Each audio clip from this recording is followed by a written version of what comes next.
For decades, the Queen Mother's private papers were sealed away from the world, guarded by royal archivists and protected by tradition.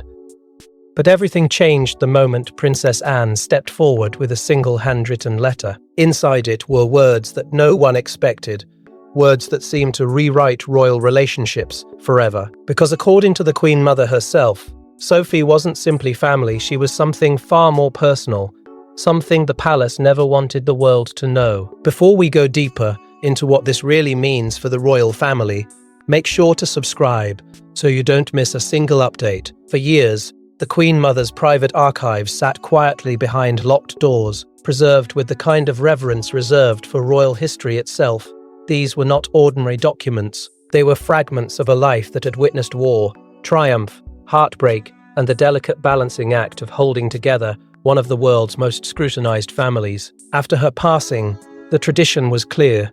Many of her most personal writings would remain sealed, protected not only by royal protocol, but by an unspoken agreement that some thoughts were never meant to become public knowledge. Yet hidden among those papers was a letter that seemed destined to break that silence, a letter written not as a monarch, not as a public figure, but as a woman reflecting on the people who had touched her life in ways history might never fully understand. Princess Anne, known throughout the palace as the most steadfast and disciplined member of the royal household, had long been trusted with the responsibility of safeguarding family traditions. She had never been someone who sought attention, nor someone who indulged in unnecessary drama. In fact, her reputation was built on the opposite: quiet duty, unwavering loyalty, and a commitment to protecting the dignity of the crown. That is precisely why her decision to reveal the contents of this letter stunned those who heard about it. If Anne had chosen to bring these words into the light, it meant the message carried extraordinary weight. The moment reportedly came during a private conversation among senior members of the royal household, where discussions about preserving the Queen Mother's legacy took an unexpected turn. What began as a routine reflection on family history suddenly shifted when Anne produced a fragile, carefully preserved page written in the unmistakable hand of the Queen Mother herself. Those who were present described an atmosphere that changed instantly. The room reportedly fell quiet as Anne read the words aloud, each sentence carrying a tone of intimacy rarely associated with royal documents. And then came the line that no one had anticipated, the sentence that seemed to echo through the room long after it was spoken. In that letter, the Queen Mother referred to Sophie not merely with affection, but with something far deeper. She called her the daughter I never had. The words were simple, yet they carried enormous emotional weight. Within the carefully structured hierarchy of the royal family, such a statement felt almost revolutionary. The Queen Mother had lived her life surrounded by relatives, advisors, and generations of royal figures, yet here she was, describing Sophie in terms that suggested a bond stronger than tradition, stronger even than blood. For palace insiders, the revelation raised immediate questions. Historians who had studied the Queen Mother's life knew she rarely expressed personal feelings so openly in writing. She was famously composed, cautious with her words, and deeply aware that anything she wrote might one day be scrutinized, which meant that if she chose to describe Sophie in such emotional language, it must have reflected something profoundly meaningful. Staff members who had served within the royal household began quietly sharing memories of the relationship between the Queen Mother and Sophie. Small moments, subtle gestures, conversations that now seemed to carry new significance. Suddenly, ordinary interactions from years past appeared to form a pattern that had gone largely unnoticed at the time. Yet, the most striking reaction came from those who realized that the letter might reshape how Sophie's place in the royal family was understood. For many years, she had been viewed as a supportive presence, a steady and dependable figure who carried out royal duties without seeking the spotlight.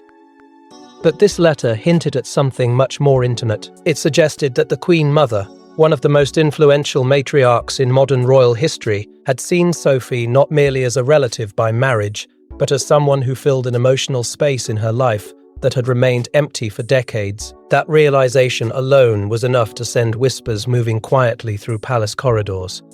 Some staff members, reportedly wondered whether the Queen Mother had intended the letter to remain hidden forever, while others believed she had trusted that one day someone, perhaps Princess Anne herself, would understand when the time was right to reveal it. As those whispers grew louder, another question began to take shape, one that no one in the room could easily answer. What had Sophie done to inspire such extraordinary words from a woman who had spent her entire life surrounded by family? What moments, what conversations, what acts of loyalty or kindness had led the Queen Mother to write a sentence that felt less like royal commentary and more like a confession of deep personal affection? Because if the Queen Mother truly believed Sophie was the daughter she never had, then their relationship must have been far more significant than anyone had realized.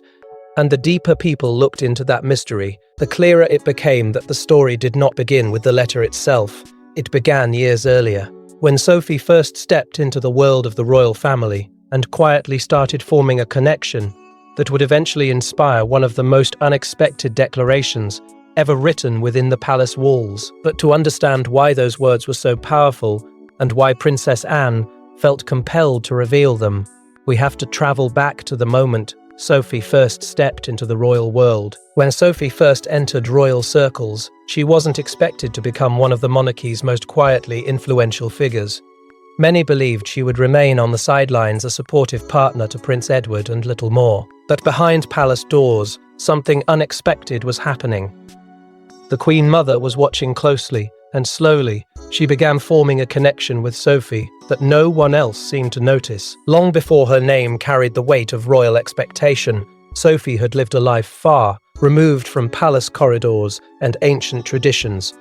She was not born into centuries of royal protocol, nor raised under the heavy shadow of a crown. In fact, that very difference was what made her presence inside the royal family so quietly intriguing. When she first began appearing alongside Prince Edward, many observers assumed she would simply follow the familiar path of royal spouses, graceful, supportive, careful not to disrupt the delicate hierarchy that governed palace life.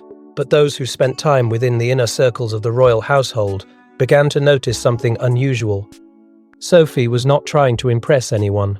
She carried herself with a calm sincerity that seemed almost disarming in an environment built on formality and restraint. The Queen Mother, a woman known for her razor-sharp instincts and deeply traditional views, had always taken a careful interest in newcomers entering the royal fold. She had witnessed decades of royal marriages, alliances, and shifting family dynamics. Nothing escaped her attention. Yet when Sophie first appeared in her presence, there was no immediate judgment, no distant formality.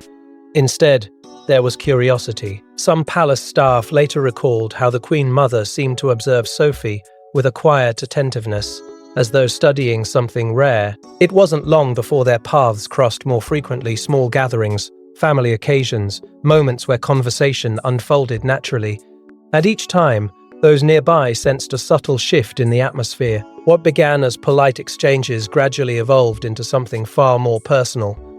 Sophie possessed a rare ability to speak with warmth, without crossing the invisible lines that defined royal etiquette. She listened more than she spoke, and when she did speak, there was a sincerity in her tone that even the most seasoned members of the household noticed.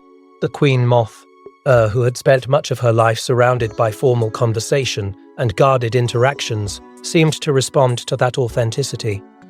Slowly, almost imperceptibly, their interactions began to extend beyond public appearances. Private conversations emerged, quiet tea meetings where the two women reportedly spoke at length about family, history, and the challenges of life within the monarchy.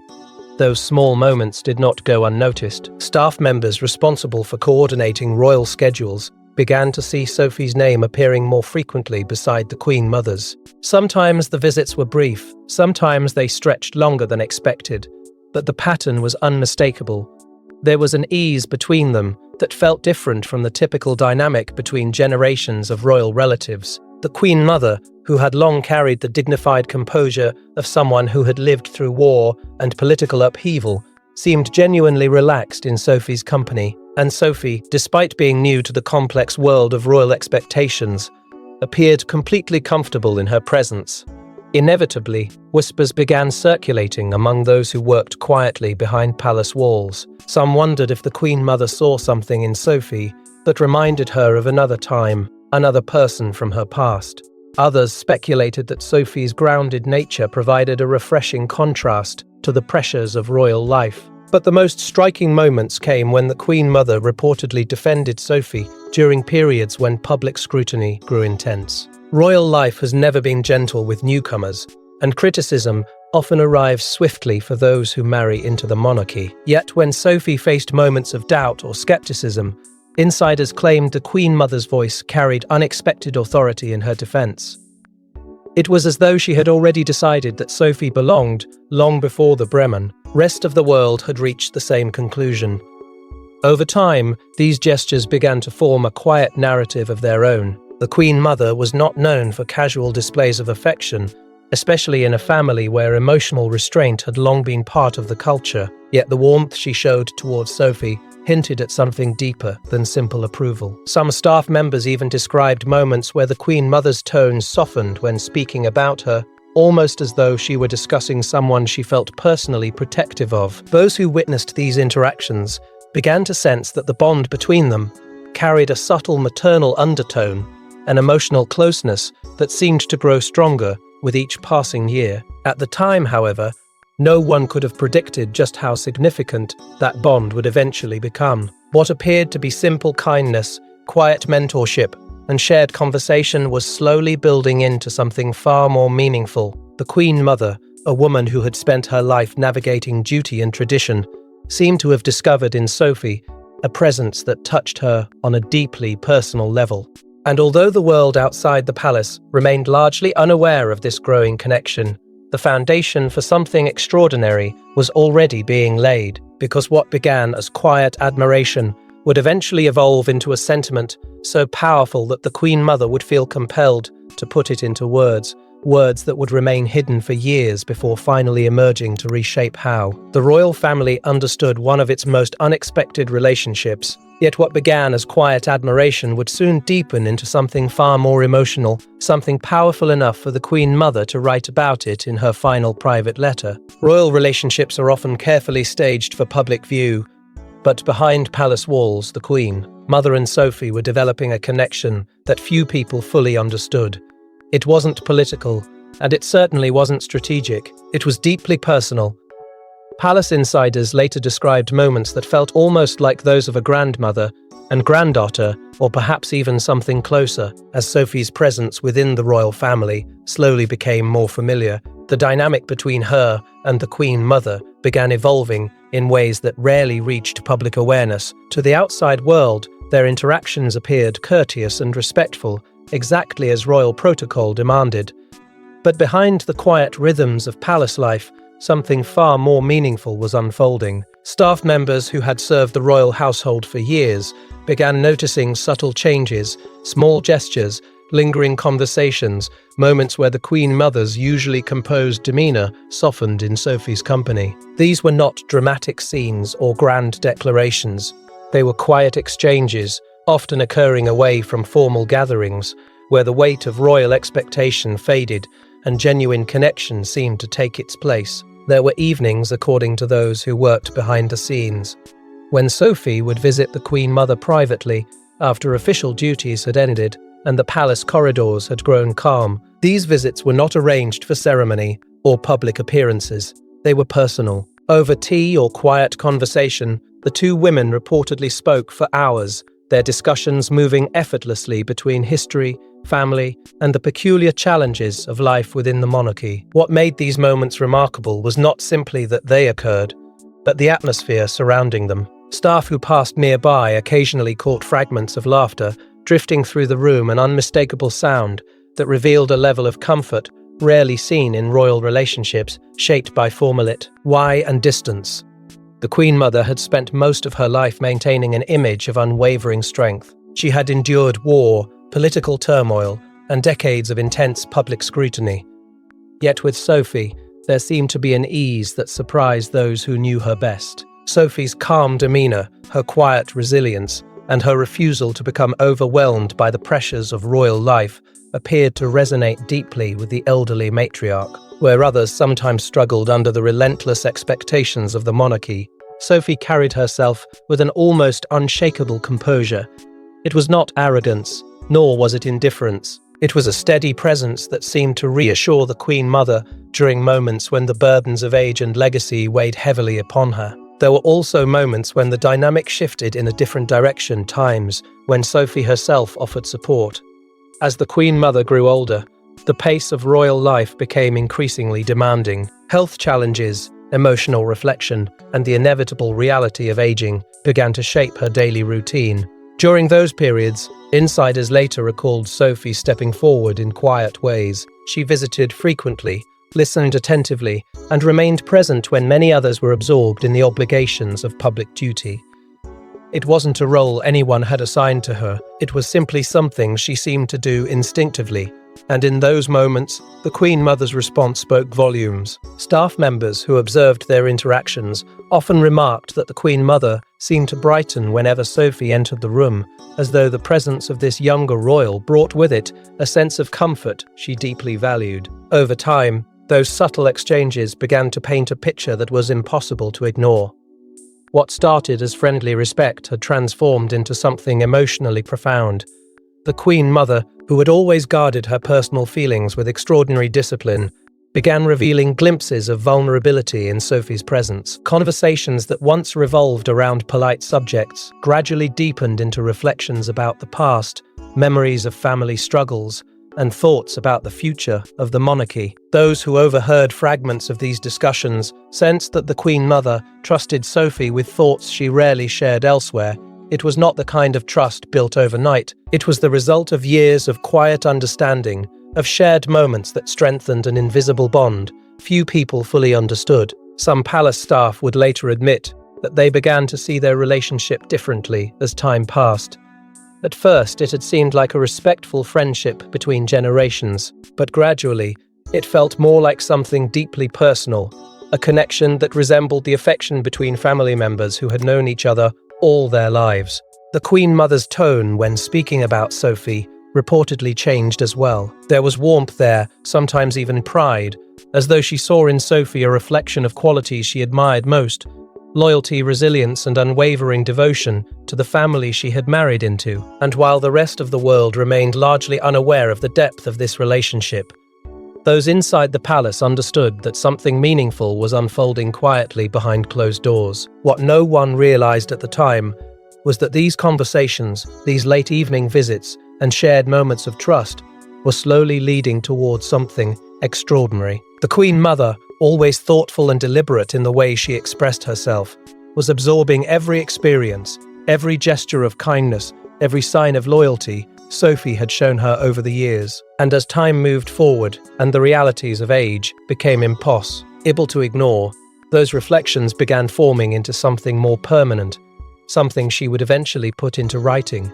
Because while the world might never have fully understood the connection between them, the Queen Mother clearly did. And when the time came for her to leave behind her final thoughts, that understanding would find its way onto paper in words that would remain hidden for years before finally revealing just how powerful their bond had become. But as the Queen Mother grew older and her health began to fade, those private conversations would lead to one final act, one that would remain hidden for years.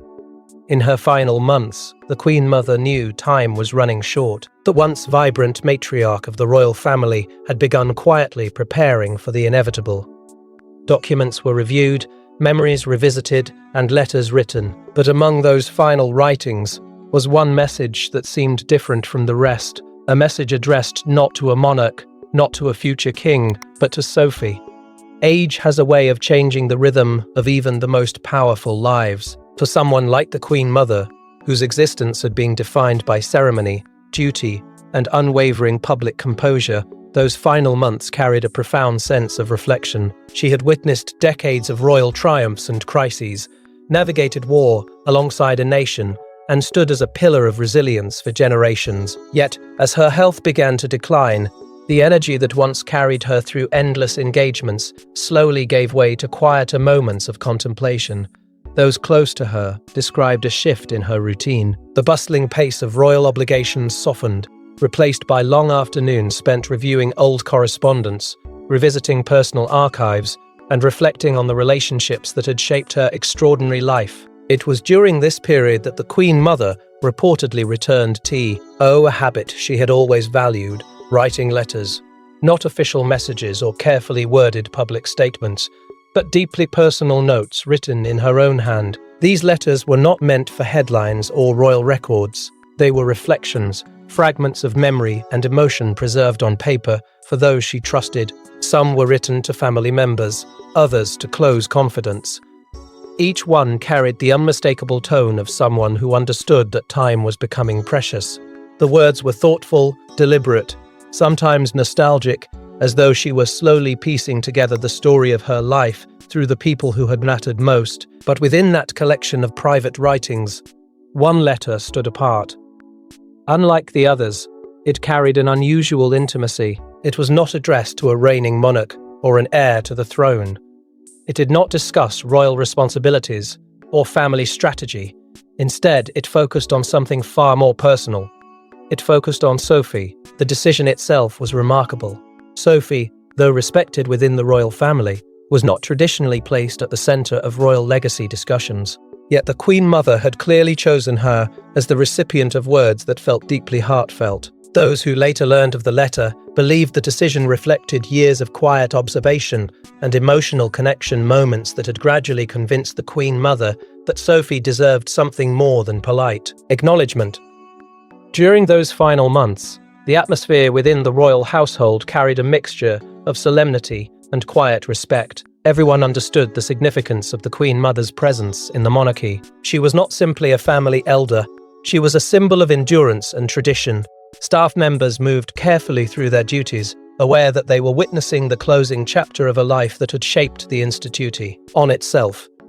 Yet amid that somber awareness, the Queen Mother remained mentally sharp, determined to put her thoughts into words before time slipped away. And it was in those reflective hours that she began composing the letter that would eventually astonish everyone who read it.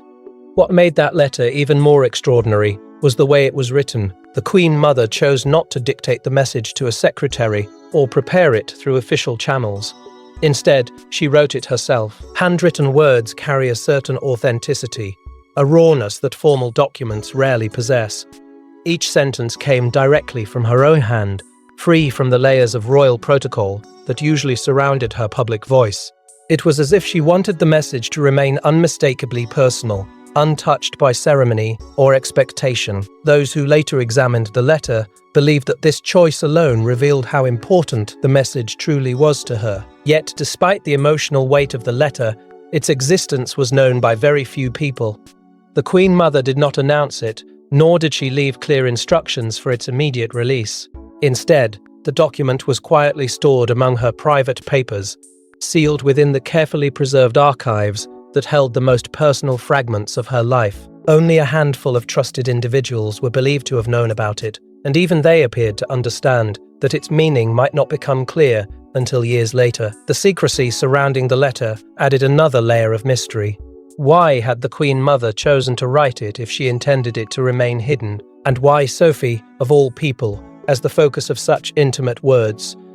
These questions lingered quietly in the background for years, overshadowed by the public ceremonies and historical tributes that followed the Queen Mother's passing. The monarchy continued moving forward, fulfilling its duties as it always had. Yet somewhere within those sealed archives, the handwritten message remained untouched, waiting patiently for the moment when someone would rediscover it and finally understand its significance. The Queen Mother had left behind countless memories and symbols of her influence, but this letter carried something far more personal, a glimpse into her heart, preserved in ink and paper. And when that letter was finally opened years later, the words inside would send shockwaves through the royal household. When Princess Anne finally unfolded the fragile pages of the Queen Mother's letter, those present reportedly fell silent. The words were unmistakably personal, almost painfully honest, and in a single sentence, the Queen Mother revealed how deeply Sophie had touched her life. It wasn't simply praise or gratitude, it was something far more emotional, far more revealing. The letter itself was not long, but every sentence carried the weight of a lifetime. Those who later spoke quietly about the moment said that the tone of the writing felt different from anything the Queen Mother had ever shared publicly. There was no royal distance in those lines, no carefully measured language designed for history books. Instead, the words felt intimate, almost vulnerable, as though the Queen Mother had allowed herself a rare moment of complete honesty. She spoke not as a symbol of the monarchy, but as a woman reflecting on a relationship that had quietly shaped her final years. And then came the sentence that would echo through the room with astonishing force. In her own unmistakable handwriting, the Queen Mother described Sophie as the true daughter I never had. The phrase landed with a gravity no one could ignore.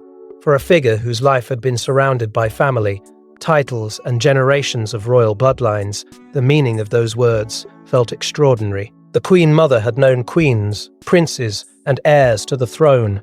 She had lived through decades where loyalty and tradition defined every personal bond. Yet here she was, describing Sophie not simply as family through marriage, but as something far more profound, someone who had filled a deeply emotional space in her life.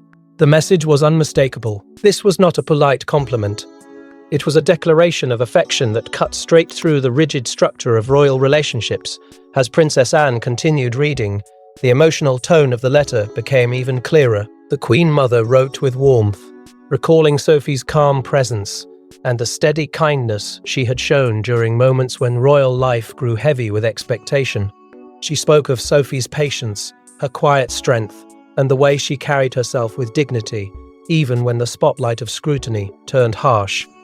There was admiration in those words, but also something deeper gratitude. The Queen Mother seemed determined to ensure that Sophie understood how much her loyalty had meant over the years. In the letter, she described moments when Sophie had offered comfort without being asked, when she had stepped forward, not because duty demanded it, but because compassion guided her actions. Some passages hinted at private struggles that had never been shared with the public. The Queen Mother spoke of difficult days, of times when age and reflection weighed heavily on her spirit. In those moments, she suggested Sophie had been there quietly, offering the kind of support that required no audience and no recognition. The words carried a tone of relief, as though Sophie's presence had brought calm to periods of emotional uncertainty. It was the kind of acknowledgement that rarely appears in royal documents, an admission that behind the grandeur of monarchy, human relationships still held the greatest power. For those hearing the letter for the first time, the emotional impact was impossible to ignore. Some reportedly exchanged stunned glances as the meaning of the Queen Mother's words settled in. Others simply listened in silence, aware that they were witnessing something deeply personal unfolding from the past. The Queen Mother had left behind countless records of duty and history, but this letter revealed something far more intimate. It showed that even within the strict boundaries of royal life, genuine affection could flourish quietly and transform the way people understood each other. And in that moment, Sophie's role within the royal family seemed to shift in ways no one had anticipated, because the sentence describing Sophie as the daughter of the Queen Mother never had carried implications that reached far beyond sentiment. It suggested that the Queen Mother had seen in Sophie qualities she valued above tradition: loyalty without expectation, strength without arrogance, compassion without performance. Those who heard the words realized immediately that such praise could alter how Sophie was perceived within the monarchy.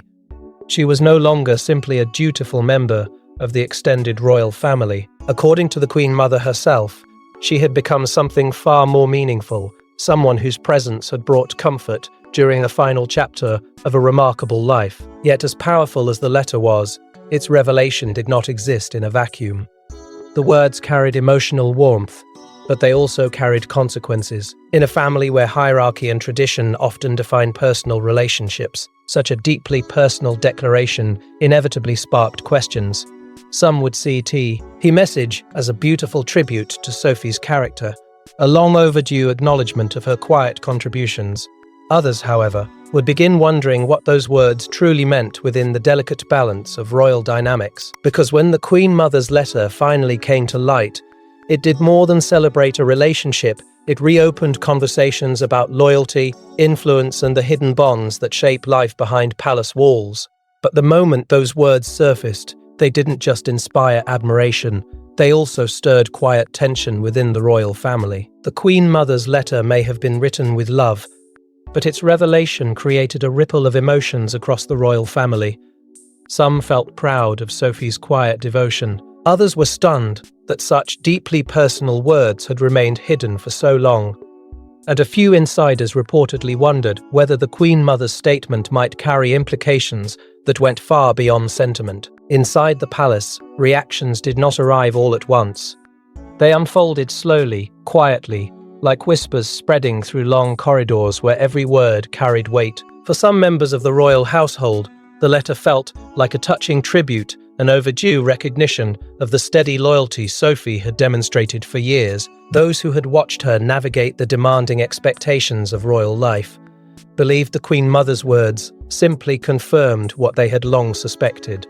Sophie had earned respect not through grand gestures, but through quiet endurance.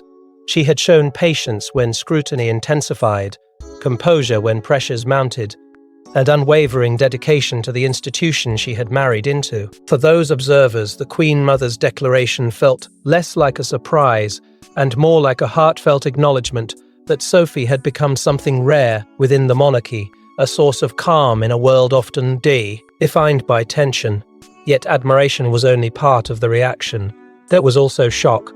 The Queen Mother had always been careful with personal expressions of affection, especially in written form. Her life had been shaped by discipline and tradition, and she rarely allowed emotions to appear in ways that could disrupt the balance of royal hierarchy.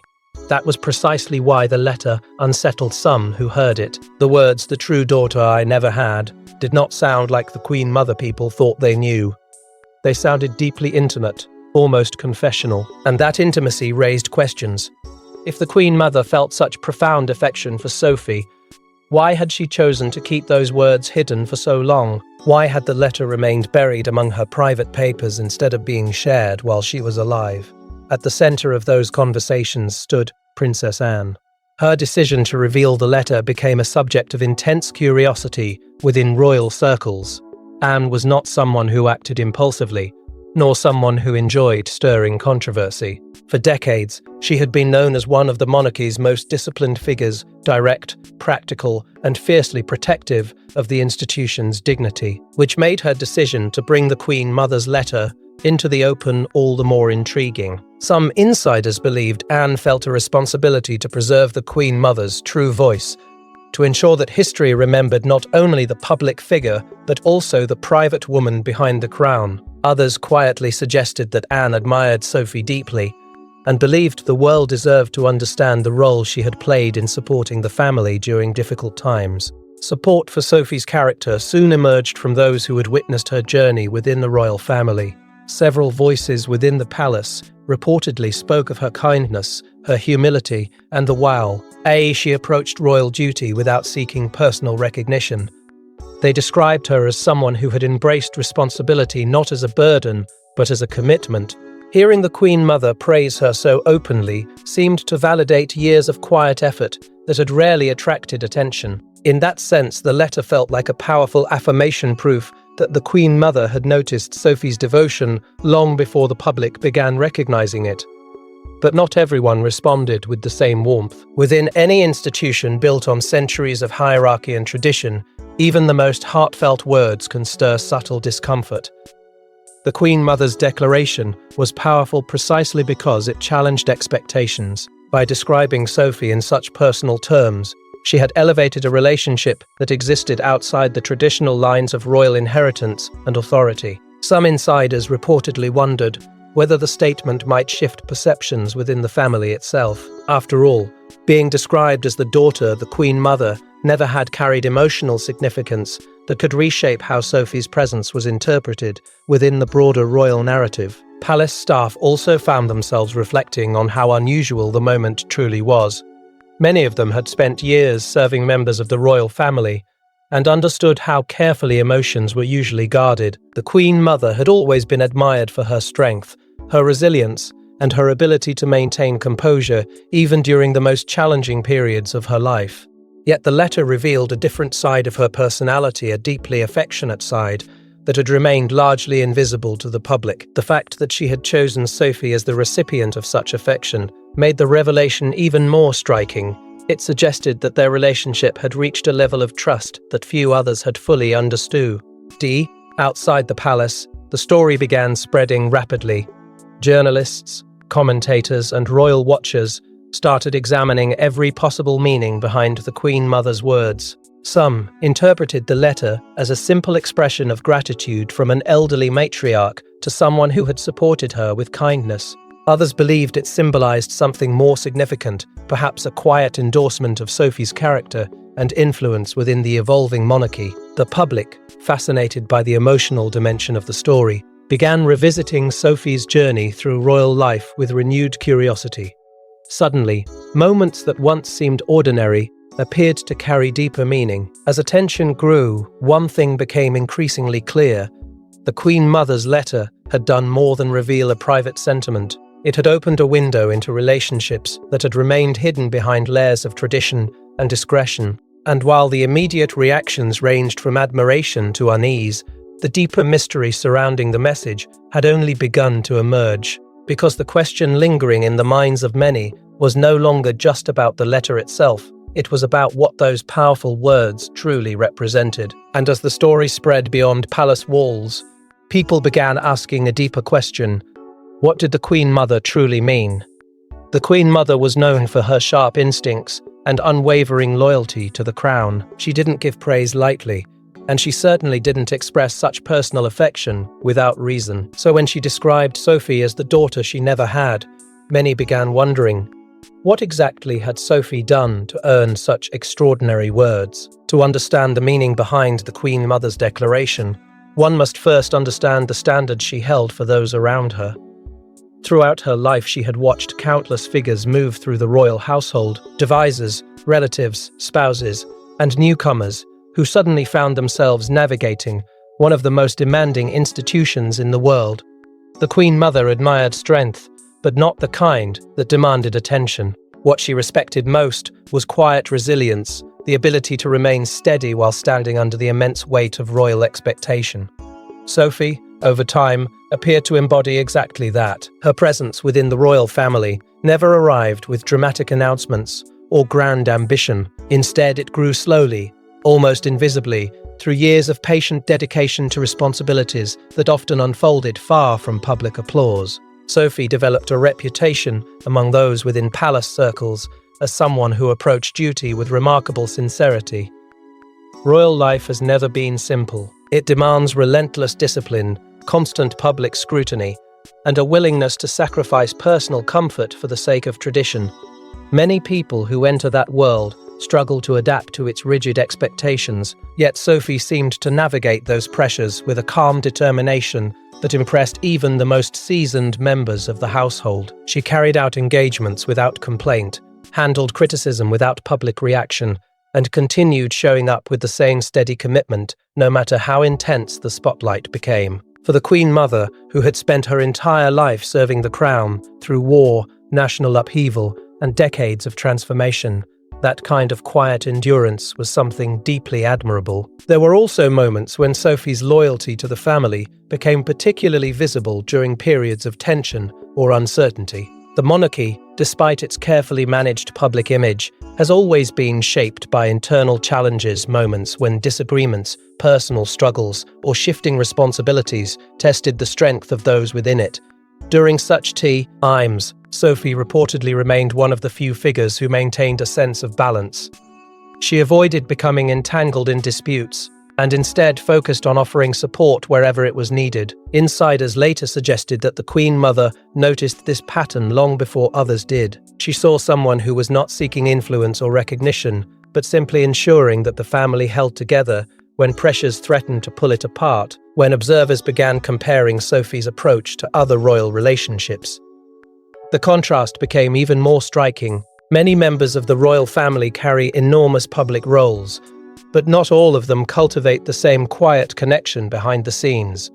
Sophie's strength seemed to lie in her ability to operate without demanding attention. She could stand beside powerful figures while never attempting to overshadow them.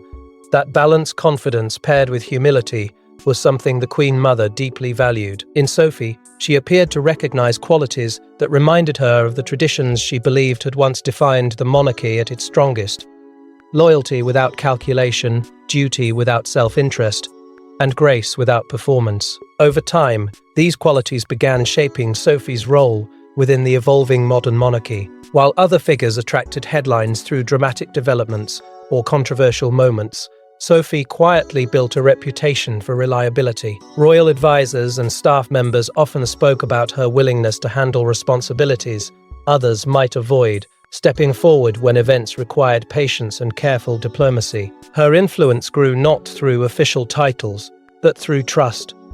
People knew she would approach every task with sincerity and discipline, and that reliability slowly transformed the way she was viewed inside the royal household. For the Queen Mother, who had spent decades observing how individuals either strengthened or weakened the institution, Sophie's steady presence must have felt like reassurance during a time when the monarchy itself was adapting to a rapidly changing world. It is perhaps in this context that the Queen Mother's remarkable words begin to make sense. When she described Sophie as the daughter she never had, she was not simply expressing affection, she was acknowledging the qualities she believed defined true loyalty to the crown. Strength that did not demand applause, kindness offered without expectation, a sense of duty that remained unwavering even when recognition was scarce. Those traits had shaped the Queen Mother's own life, and seeing them reflected in Sophie may have created a connection that transcended traditional royal boundaries. Yet even as the meaning of the letter became clearer, one final mystery remained: why Princess Anne chose this moment to reveal it. Princess Anne is not known for dramatic gestures. Throughout her life she has been steady, disciplined, and fiercely protective of royal privacy, which makes her decision to reveal the Queen Mother's letter all the more intriguing. Why now? Why share words that had remained hidden for years? Some believe Anne was honouring the Queen Mother's memory, while others suspect there was a deeper reason. For decades, Princess Anne had built a reputation unlike any other member of the royal family. While others often stood in the glare of headlines, Anne moved with quiet precision through the duties expected of her. She was respected not only by the public, but also by palace staff and senior advisors who saw her as one of the monarchy's most dependable guardians. She rarely indulged in emotional displays, rarely allowed personal matters to become public spectacle, and above all remained fiercely loyal to the traditions that shaped the royal institution. That reputation made her decision to reveal the Queen Mother's letter feel almost shocking. For someone so committed to privacy and discretion, opening the door to such an intimate message raised immediate questions about what had compelled her to do it. Anne's relationship with the Queen Mother had always been one of deep respect. Growing up within the royal family, she had witnessed firsthand the extraordinary strength the Queen Mother displayed during some of the most difficult periods in modern history. The Queen Mother represented a generation that believed the monarchy existed to serve rather than to seek attention. Anne admired that philosophy and carried it into her own approach to royal life. To her, preserving the Queen Mother's legacy was not simply about protecting old traditions, it was about safeguarding the values that had defined the crown for decades. In that sense, the letter may have represented something more than a private note. It may have been a reflection of the Queen Mother's truest voice, a voice Anne believed should not remain buried forever within silent archives. But timing, as many observers noted, is rarely accidental within royal circles. Anne had lived long enough within the institution to understand the power of a carefully chosen moment. By revealing the letter when she did, she ensured that its message would not be dismissed as a historical footnote. Instead, it arrived during a period when public attention toward the royal family was already intense, when questions about loyalty, legacy, and the future of the monarchy were circulating widely. Some insiders quietly suggested that Anne may have believed the Queen Mother's words carried guidance for the present as much as they did for the past. By sharing the letter, she was not simply telling a story from decades ago. She was reminding people of the qualities the Queen Mother believed truly mattered, within the royal family. Another possibility lingered in the background of palace discussions. Anne had always held a particular admiration for Sophie. Over the years, she had watched Sophie navigate royal life with a calm strength that mirrored many of the traits Anne herself valued.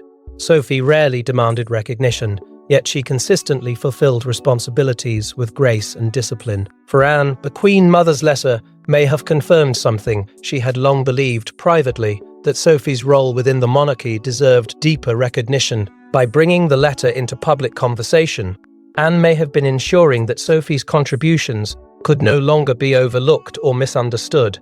The emotional weight of such a decision cannot be underestimated. Revealing a private letter from the Queen Mother meant exposing something deeply personal to the scrutiny of the world. Anne understood that once those words were shared, they would be examined, debated, and interpreted in countless ways. Yet she also understood something equally important. If the Queen Mother had chosen to write those words in her own hand, they must have held profound meaning. Allowing them to remain hidden forever might have meant losing an essential piece of the Queen Mother's emotional legacy. And Anne, perhaps more than anyone else in the family, felt responsible for ensuring that legacy was preserved truthfully. Within palace circles, speculation quickly grew about whether Anne's decision carried a larger message. Some believed she wanted the public to see Sophie not merely as a supporting figure within the royal structure, but as someone who had earned the trust and admiration of the monarchy's most respected matriarch. Others suspected and hoped the letter would remind the world that behind royal titles and ceremonies, genuine relationships still shaped the institution's strength. Third, whatever her precise motivation, one thing became undeniable. By revealing the Queen Mother's words, Anne had shifted the conversation about Sophie in ways that could not easily be undone. Because once those words entered the public consciousness, they transformed how people viewed the quiet woman who had spent years standing faithfully beside the royal family. The Queen Mother had described her, not just with kindness, but with a phrase so powerful it carried emotional authority across generations. And now that phrase had been brought into the open by the one person in the royal household whose judgment few dared question. As the story spread, people began wondering whether Anne's decision had been guided by something larger than curiosity or sentiment. Perhaps it was an attempt to illuminate a truth the Queen Mother had seen long before anyone else recognized it. And as the story spread across the world, it left people asking one final question. Could this letter redefine Sophie's place in royal history? In royal history, grand events often overshadow quiet moments of truth, but sometimes a single handwritten sentence can carry more meaning than decades of ceremony. The Queen Mother's words about Sophie were never meant to reshape headlines, but they did something far more profound. They revealed the depth of a bond that had quietly shaped the monarchy from within. Long after the first shock of the letter faded, the meaning behind those words continued to ripple through conversations about the royal family. The Queen Mother had lived through eras defined by monumental events, wars, coronations, political change, and the evolution of the monarchy itself. Yet among all the formal records she left behind, it was this deeply personal sentence that now seemed to echo the loudest. The true daughter I never had, simple words written without ceremony, yet powerful enough to alter the way people understood a relationship that had existed quietly for years.